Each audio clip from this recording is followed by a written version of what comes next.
പത്തരമാറ്റിലെ പുത്തൻ വിശേഷത്തിലേക്ക് ഏവർക്ക് സ്വാഗതം. ഈ റിവ്യൂ ഇഷ്ടപ്പെടുകയാണെങ്കിൽ സബ്സ്ക്രൈബ് ചെയ്യണേ, സപ്പോർട്ട് ചെയ്യണേ. അങ്ങനെ നന്ദു മുറിയിലിരുന്ന് ഫോണിൽ നോക്കിക്കൊണ്ടിരിക്കണം. അപ്പോൾ അങ്ങോട്ടത്തേക്ക് ദേവയാനിയും ജലജയും വരികയാണ്. എന്താ മോളെ ഇതുവരെ ഒരുങ്ങിയില്ലയോ?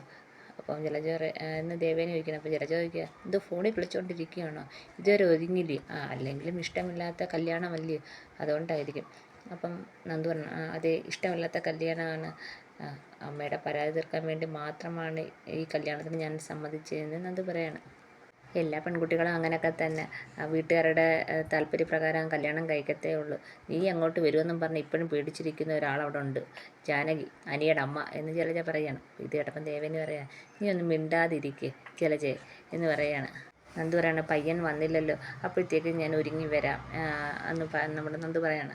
ഞങ്ങൾ ഒരുക്കണോ മോളെ എന്ന് ദേവേനെ ചോദിക്കുകയാണ്. അപ്പം വേണ്ട എന്ന് നന്ദു പറയണം. അപ്പോൾ ജലജ പറയണം, അല്ലെങ്കിൽ ഒരുക്കാൻ എന്ത്, ഇവർക്ക് മുടിയില്ല, മുടിയൊന്ന് കോതി ഒതുക്കിയാൽ മതി, അല്ലാതെ വേറെ ഒരുങ്ങാനൊന്നും ഇല്ലല്ലോ. അല്ലെങ്കിൽ തന്നെ ആ സി എ ഇല്ലേ, സി എ എന്നും സി എയും എസ് എയും കൂടെ തമ്മിൽ കാണുന്നില്ലേ, അപ്പോൾ പ്രത്യേകിച്ച് ഒരുങ്ങാനൊന്നും ഇല്ലല്ലോ എന്ന് ജലജ പറയണം. അപ്പോൾ നന്ദു പറയണം, അതുകൊണ്ട് ഞാൻ പെട്ടെന്ന് ഒരുങ്ങി വരാമെന്ന് നന്ദു പറയണം. ഏതാ മോൾ എടുക്കുന്ന സാരി എന്ന് ദേവേനെ ചോദിക്കുമ്പോൾ അത് ജലജ പെട്ടെന്ന് കയറി ചോദിക്കുകയാണ്, അതുപോലും അറിയത്തില്ല ഏതാ എടുക്കുന്ന സാരി എന്ന്. അപ്പോൾ നന്ദു പോയി അൽമാരി തുറന്നിട്ട് സാരി കാണിച്ചാണ്. അപ്പം ഇത് കണ്ട ദേവേനെ പറയാം, ഇത് അത്രേ പോരാല്ലേ, മോള് നയനെ അടുത്ത് പറഞ്ഞില്ലായിരുന്നോ? അപ്പം ജലജ പറയാണ്, ഇത് അനി എങ്ങാനും വാങ്ങിച്ചു കൊടുത്ത സാരി ആയിരിക്കും, അതാ ഇവളെടുത്ത് ഇത് തന്നെ ഉടുക്കണമെന്ന് പറഞ്ഞതെന്ന് ജലജ പറയുകയാണ്. അപ്പോൾ ദേവേനെ പറയണം, ഒന്നും മിണ്ടായിരിക്കും, ആവശ്യമില്ലാത്ത കാര്യം പറഞ്ഞ് മോളെ എന്തിനാ ബുദ്ധിമുട്ടിക്കുന്നത് ജലജയെന്ന് ചോദിക്കുകയാണ് ദേവയാനി. മോള് പെട്ടെന്ന് തന്നെ ഒരുങ്ങി വരണേന്ന് പറയുകയാണ്. നവീൻ വന്നിട്ടുണ്ട്, ആണോ നവീൻ ചേട്ടൻ വന്നിട്ടുണ്ടോ എന്ന് നന്ദു ചോദിക്കുകയാണ്. ആദർശൻ നയനെയും പ്രത്യേകം വിളിച്ചായിരുന്നു, ഞങ്ങൾ അങ്ങോട്ട് പോവാം, മോള് പെട്ടെന്ന് തന്നെ ഒരുങ്ങി വരണേന്ന് ദേവയാനി പറഞ്ഞിട്ട് അവരങ്ങോട്ട് പോവുകയാണ്. നന്ദു അവർ പോയി കഴിഞ്ഞ് ഡോറൊക്കെ അടച്ച് വീണ്ടും ഇങ്ങനെ ആലോചിച്ചുകൊണ്ട് നിൽക്കുകയാണ്. അപ്പോഴത്തേക്ക് സച്ചിയും സച്ചിയുടെ അച്ഛനും അമ്മയൊക്കെ വന്ന് കാറിൽ വന്നിറങ്ങിയാണ്. അപ്പോൾ ഇവരെ കാണുമ്പോൾ ഉടനെ ജലജ വിചാരിക്കണം, ഇവനൊരു തരികടയാണ്, അത് നമുക്കറിയാം, ഇവൻ അവളെ കല്യാണം കഴിച്ചൊരു കുഞ്ഞാവുമ്പോൾ അവനുമായിട്ടങ്ങ് പെരിഞ്ഞായിരുന്നെങ്കിൽ ദൈവമേ എന്നൊക്കെ ആലോചിച്ചുകൊണ്ടിരിക്കുകയാണ്. അങ്ങനെ ഇവർ വന്ന് കയറുകയാണ്. വന്ന് കയറി നമ്മുടെ ജയനാണെങ്കിൽ ചോദിക്കുകയാണ്, സച്ചിക്ക് ഇയാളെ അറിയാവോ, സി എക്ക് ഇയാളെ അറിയാവോ എന്ന് ചോദിക്കുകയാണ്. നവീൻ അന്ന് ഞങ്ങളുടെ കേസ് വാദിച്ച ആളാണ്. അപ്പം സി ഐ ഉടനെ അഭിനയം തുടങ്ങി, ഈ അഡ്വക്കേറ്റ് ഇല്ലായിരുന്നെങ്കിൽ ഇന്നിൽ പലരെയും നമുക്ക് കാണാൻ പറ്റത്തില്ലായിരുന്നു, നിങ്ങൾ പലരും ഇപ്പോൾ ജയിലിലായെന്നെ, അത്രയും ഒരു രീതിയിലല്ലേ അവർ കേസ് കൊടുത്തിരുന്നത്, എനിക്ക് കേസ് ജയിച്ചെന്ന് പറഞ്ഞപ്പോഴത്തേക്ക് ഭയങ്കര സന്തോഷമായെന്നൊക്കെ പറഞ്ഞ് സാച്ചി ഭയങ്കര പ്രകടനം അവിടെ കാഴ്ചവെക്കുക. അങ്ങനെ എല്ലാവരും അകത്തേക്ക് വന്നിരിക്കുകയാണ്. അപ്പോൾ സച്ചി ആലോചിക്കണം, ഇനി അനി എങ്ങാനും വന്നിട്ടുണ്ടോ, ഇവിടെ എങ്ങാനും ഉണ്ടോ, ഇല്ലെന്നാ തോന്നുന്നത് എന്നൊക്കെ ആലോചിക്കണം. എന്നിട്ട് ചോദിക്കണം, അനി വന്നോ? അപ്പോൾ ജലജ പറയാം, അവൻ വരുന്നില്ലെന്നാ പറഞ്ഞേ എന്ന് പറയണം. അപ്പോൾ സച്ചി ആയിരിക്കും, രക്ഷപ്പെട്ട് ഇന്ന് സമാധാനത്തിൽ ഇന്ന് നിശ്ചയം ഒക്കെ നടത്താം എന്നിങ്ങനെ ആലോചിച്ചുകൊണ്ടിരിക്കുകയാണ്. പിന്നെയും കാണിക്കുന്നത് നന്ദുവിനെയാണ്. നന്ദു ഇങ്ങനെ ഫോണിലൊക്കെ എന്തൊക്കെ നോക്കിക്കൊണ്ടിരിക്കുമ്പോൾ വന്ന് ഡോറിൽ തട്ടുകയാണ്. അപ്പം നയനയാണ് വരുന്നത്. മോൾ ഇതുവരെ ഒരുങ്ങിയില്ലേ, എത്ര നേരമായി, സച്ചി വന്നല്ലോ എന്നൊക്കെ നയന പറയാണ്. അവസാന നിമിഷവും നിനക്ക് താല്പര്യമില്ലെന്നാണല്ലോ എനിക്ക് തോന്നുന്നത്, നീ ഇനിയും അത് വേണ്ടെന്ന് വെച്ചാൽ അമ്മ വല്ല കടുങ്ങുകയും ചെയ്യും എന്ന് നയന പറയുകയാണ്. ഇല്ല ചേച്ചി, ഞാൻ പെട്ടെന്ന് തന്നെ ഒരുങ്ങി വരാം, ചേച്ചി പൊക്കോ എന്ന് പറഞ്ഞാണ്. അപ്പോൾ നയന വീണ്ടും തിരിഞ്ഞ് നിൽക്കുകയാണ്. ഞാൻ വരാം ചേച്ചി എന്നും പറഞ്ഞുകൊണ്ട് നയനയെ തള്ളിവിടുകയാണ് നന്ദു. നന്ദു ആണെങ്കിൽ വീണ്ടും ഫോണിലൊക്കെ നോക്കുകയാണ്. പിന്നെ കാണിക്കുന്ന അനിയാണെങ്കിൽ ഇങ്ങനെ വിഷമിച്ചിരിക്കുകയാണ്, പഴയ കാര്യങ്ങളൊക്കെ ആലോചിക്കുകയാണ്. ട്രെയിനിൻ്റെ മുന്നിൽ ചാടാൻ പോയപ്പം നന്ദു വന്ന് രക്ഷിച്ചതും, പിന്നെ അവർ രണ്ടുപേരും സംസാരിച്ചത്, നീ ഇല്ലാതെ എനിക്ക് ജീവിക്കാൻ പറ്റില്ല, നീ മരിച്ചുപോയാൽ എൻ്റെ അവസ്ഥ എന്താണെന്ന് നീ ചിന്തിച്ചിട്ടുണ്ടോ, പിന്നെ എനിക്ക് നിൻ്റെ അടുത്ത് വരാനായിരിക്കും എനിക്ക് താല്പര്യം, ഞാൻ എൻ്റെ ജോലിയും അച്ഛനും അമ്മയും എല്ലാം ചിലപ്പോൾ ഉപേക്ഷിക്കും എന്നൊക്കെ നന്ദു പറഞ്ഞ കാര്യം ഇങ്ങനെ ആലോചിച്ച് വിഷമിച്ചിരിക്കുകയാണ്. പിന്നെ കാണിക്കുന്നത് ഇവിടെ നിശ്ചയമാണ്. അപ്പം നിശ്ചയത്തിൻ്റെ മുന്നിൽ, വിളക്കിൻ്റെ മുന്നിൽ ഇവിടെ സച്ചി ഇരിക്കുകയാണ്. എന്നിട്ട് അപ്പോൾ ജയൻ പറയാണ്, പയ്യൻ ഇരുന്നിരുന്ന് മുഷിച്ചെന്നാണ് തോന്നുന്നത് എന്ന് പറയാണ്.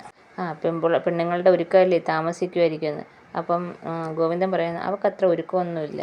അപ്പോൾ ദേവേനി പറയാ, നയനയ്ക്കും അത്ര ഒരുക്കമൊന്നുമില്ല. അപ്പോൾ കനക പറയുക, ഇവർക്ക് രണ്ടുപേർക്കും കൂടെ വേണ്ടത് ഇവളെ ഒരുങ്ങുന്നുണ്ട്, നവ്യ.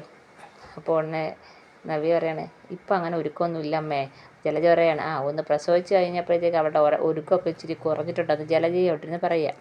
അങ്ങനെ ഇവരെല്ലാവരും നന്ദുവിനെ പ്രതീക്ഷിച്ചിരിക്കുമ്പോൾ നന്ദു പോലീസ് വേഷത്തിൽ വരുന്നു. എല്ലാവരും ഞെട്ടിയിരിക്കുകയാണ്. എന്താ മോളെ ഈ വേഷത്തിൽ വന്നത് എന്ന് കനക ചോദിക്കുകയാണ്. അപ്പോൾ സച്ചി, അയ്യോ ഈ വേഷത്തിലായിരിക്കും ചിലപ്പോൾ നിശ്ചയത്തിന് വന്നിരിക്കാനായിരിക്കും നന്ദുവിൻ്റെ താല്പര്യം, പറഞ്ഞായിരുന്നെങ്കിൽ ഞാനും സിയുടെ വേഷം ഇട്ട് വന്നേനെ എന്ന് സച്ചി പറയുകയാണ്. അപ്പം ഗോവിന്ദൻ ചോദിക്കുക, എന്താ മോളെ ഇങ്ങനെ, പോയി ഡ്രസ്സ് മാറിയിട്ട് വാ ഞാനിപ്പം വന്ന ഒരു കാര്യമൊക്കെ ചോദിക്കാനാണ്. ആദ്യം നമുക്ക് ടിവിയിലൊരു ന്യൂസ് കാണാം എന്ന് പറയുകയാണ് നന്ദു. അപ്പോൾ ആദർശിക്കാണ് ഇപ്പോഴാണോ ന്യൂസ് കാണുന്നത്? ഇത് കണ്ടിട്ട് സംസാരിക്കുക ആദർശേട്ടാന്ന് പറയാണ്. അപ്പം നയന പറയണം എന്തുവാ മോളെ ഇത്, 1 മിനിറ്റ് ചേച്ചി എന്ന് പറഞ്ഞു ഓടിപ്പോയി ടി വി ഒക്കെ. അപ്പോൾ ടി വിയെ പറയുന്നത് ലോക്കപ്പ് മർദ്ദനത്തിലൂടെ സുധാകരൻ എന്ന ഒരാൾ മരണപ്പെട്ടു എന്നാണ് വാർത്തയിൽ പറയുന്നത്. സച്ചിദാനന്ദൻ അന്നത്തെ CA ആയിരുന്ന സച്ചിദാനന്ദൻ അയാളെ ലോക്കപ്പ് മർദ്ദനം നടത്തി. അയാൾ ഇപ്പം മരിച്ചു എന്നാണ് പറയുന്നത്. നിർദ്ധരായ കുടുംബമാണെന്നൊക്കെ പറയാണ്. അപ്പം അതുകൊണ്ട് സച്ചിയെ അറസ്റ്റ് ചെയ്യണം, കൊലക്കേസിന് അറസ്റ്റ് ചെയ്യണം എന്നാണ് പറഞ്ഞിരിക്കുന്നത് എന്നൊക്കെയാണ് ന്യൂസിൽ കാണിക്കുന്നത്. അപ്പം ഇതൊക്കെ എല്ലാവരും കേൾക്കുന്നുണ്ട്. അപ്പോഴത്തെ സച്ചി ചാടി എണീക്കുന്നുണ്ട്. എന്നിട്ട് നന്ദു എന്ന് പറയാണ് ഇയാൾ അവിടുന്ന് സസ്പെൻഷനായിട്ട് നിന്നതാണ്. പിന്നെ CA ആയിട്ട് അയാൾ വീണ്ടും ഇങ്ങോട്ട് ട്രാൻസ്ഫറായി വന്നതാണ്. ഇയാളുടെ ഇപ്പോഴത്തെ പരിപാടി വെച്ച് ഇയാൾ ഇനി ട്രാൻസ്ഫറും കിട്ടത്തില്ല, ഇയാൾ ഇനി ജയിലിലേക്കേ പോകത്തുള്ളൂ. ഇപ്പോൾ എന്നെ DYSP വിളിച്ചിട്ടുണ്ട്, തന്നെ അറസ്റ്റ് ചെയ്യണമെന്നാണ് പറഞ്ഞേക്കുന്നത് എന്ന് നന്ദു പറയുകയാണ്. ഒരു നിരപരാധിയുടെ കൊല നടത്തി ഇയാൾ ഇനി എങ്ങോട്ടും ട്രാൻസ്ഫർ ആകാൻ പോകുന്നില്ലെന്നും പറഞ്ഞുകൊണ്ട് നന്ദു ഇരിക്കുകയാണ്. പിന്നെ വേറൊരു ചോദ്യം കൂടെ ഉണ്ട്. അപ്പോഴത്തേക്ക് മിണ്ടാതെ ഇരിക്കുക എന്നൊക്കെ പറഞ്ഞങ്ങ് സച്ചി അങ്ങ് ചൂടാവാൻ ചെല്ലുകയാണ്. അപ്പം താനവിടെ മിണ്ടായിരിക്കണം, ഇനി എൻ്റെ കയ്യിൽ ചോദ്യമുണ്ട്, താൻ കല്യാണം കഴിച്ച് തനിക്കൊരു കുഞ്ഞും ഇല്ലയെന്ന് ചോദിക്കുകയാണ്. അപ്പോൾ സച്ചി അങ്ങ് വിളറി വെളുത്തിട്ട് പറയും ആവശ്യമില്ലാത്ത കഥ മനഞ്ഞുണ്ടാക്കലെന്ന്.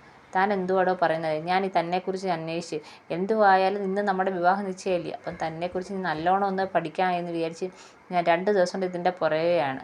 അപ്പം അതിനെക്കുറിച്ച് ഞാൻ നല്ലോണം പഠിക്കുക തന്നെ ചെയ്ത്. ഇയാൾക്ക് ശാന്തി എന്നുള്ള ഒരു സ്ത്രീയെ വിവാഹം കഴിച്ച് അതിലൊരു പെൺകുഞ്ഞുണ്ട്. അത് ഡൈവേഴ്സ് ചെയ്തിട്ടാണ് ഇയാൾ ഇങ്ങോട്ട് വന്നതെന്ന് പറയാണ്. അപ്പോൾ സച്ചിയുടെ അമ്മ എൻ്റെ മോനെക്കുറിച്ച് ആവശ്യമില്ല, അങ്ങനെ മിണ്ടാതിരിക്കണമെന്ന് പറഞ്ഞ് അവരെ നേരെയെന്നും നന്ദു അങ്ങ് ചെല്ലിയാണ്. അപ്പോൾ ഇട്ടപ്പോഴത്തേക്ക് എല്ലാവരും കണ്ണും തള്ളി നിൽക്കുക. ഇവരിങ്ങനൊന്നും സച്ചിയെക്കുറിച്ച് വിചാരിച്ച പോലുമില്ല. അപ്പോഴത്തേക്ക് ആദർശ് ഇങ്ങോട്ട് വന്ന് അവൻ്റെ കോളറിൽ പിടിക്കാൻ വന്നപ്പോഴത്തേക്ക് നന്ദു ഇങ്ങോട്ട് വന്നിട്ട് പറയാം വേണ്ട ആദർശ് ചേട്ടാ, ഇവനെ തൂക്കിയെടുത്ത് സെല്ലിൽ ഇടാൻ പറഞ്ഞിട്ടുണ്ട് മോളിൽ നിന്ന് ഓർഡർ. ഇനി പോലീസ് ഡിപ്പാർട്ട്മെൻറ്റ് ആരും ഇവനെ സപ്പോർട്ട് ചെയ്യത്തില്ല എന്ന് നന്ദു പറയുകയാണ്. മാത്രമല്ല ഇവൻ പെൺവിഷയത്തിലും വളരെ മിടുക്കനാണ്.